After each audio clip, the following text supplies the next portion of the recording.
अयोध्या में श्री राम जन्मभूमि तीर्थ क्षेत्र ट्रस्ट से संबंधित एक जमीन सौदे के विवाद ने राजनीति को गरमा दिया है। विपक्ष सवाल उठा रहा है कि आखिर कैसे जो जमीन खरीदी गई उसकी कीमत महज 15 मिनट के भीतर 2 करोड़ से 18.5 करोड़ हो गई। इस बीच जमीन को लेकर एक नया विवाद भी सामने आया, जिसमें जमीन वक्फ बोर्ड का बताया जा रहा है। जमीन के असली मालिक के पुरखों की तरफ से इस जमीन को वक्फ बोर्ड को दिया गया। 2011 में हुआ एग्रीमेंट जिसे 2014 में रिन्यू कराया गया। इस एग्रीमेंट में विक्रेता के तौर पर बेचने वाले के नाम के आगे महबूब आलम, जावेद आलम, नूर आलम और फिरोज आलम लिखा गया। खरीदने वालों की जगह पर कुसुम पाठक और हरीश पाठक का नाम लिया गया।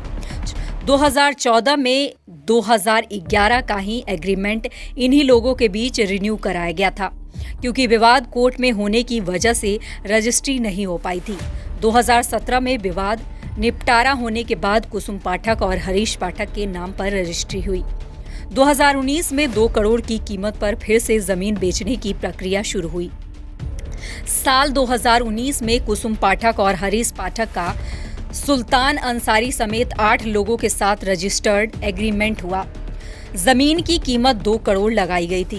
एग्रीमेंट से 8 लोगों के नाम गायब, एक नया नाम जुड़ा। अब आता है 2021 का साल, जब इन जमीन की रजिस्ट्री फिर से होती है। इसी को लेकर आरोप है कि 15 मिनट में 16 करोड़ का चूना लग गया। कुसुम पाठक और हरीश पाठक ने यह जमीन बेची। खरीदने वाले हैं सुल्तान अंसारी और उनके साथ रवि मोहन तिवारी। इस सौदे के दौरान जमीन की कीमत 2 करोड़ रुपए है। दोनों डील में गवाह एक। इसी पर विपक्ष उठा रहा है सवाल। 18 मार्च को 7:10 पर इनकी रजिस्ट्री हुई। इस डील के गवाह अयोध्या के मेयर ऋषिकेश उपाध्याय और राम मंदिर ट्रस्ट के सदस्य अनिल मिश्रा बने। इस डील के ठीक 15 मिनट के बाद सुल्तान अंसारी और रवि मोहन तिवारी ने इसी जमीन को बेचा। इसका खरीदार श्री राम मंदिर ट्रस्ट है और जमीन की कीमत 18.5 करोड़ रुपए है। 18 मार्च को ही 7:25 पर यह रजिस्ट्री हुई और इसमें भी गवाह ऋषिकेश उपाध्याय और अनिल मिश्रा बने।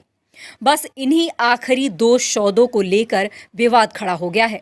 आम आदमी पार्टी के सांसद संजय सिंह ने कहा, ट्रस्ट के सम्मानित सदस्य और भारतीय जनता पार्टी के मेयर को मालूम था कि इस जमीन की कीमत 2 करोड़ रुपए है, क्योंकि जमीन खरीदने के दौरान भी वो गवाह हैं और जमीन बेचने वाले के दौरान भी गवाह रहे।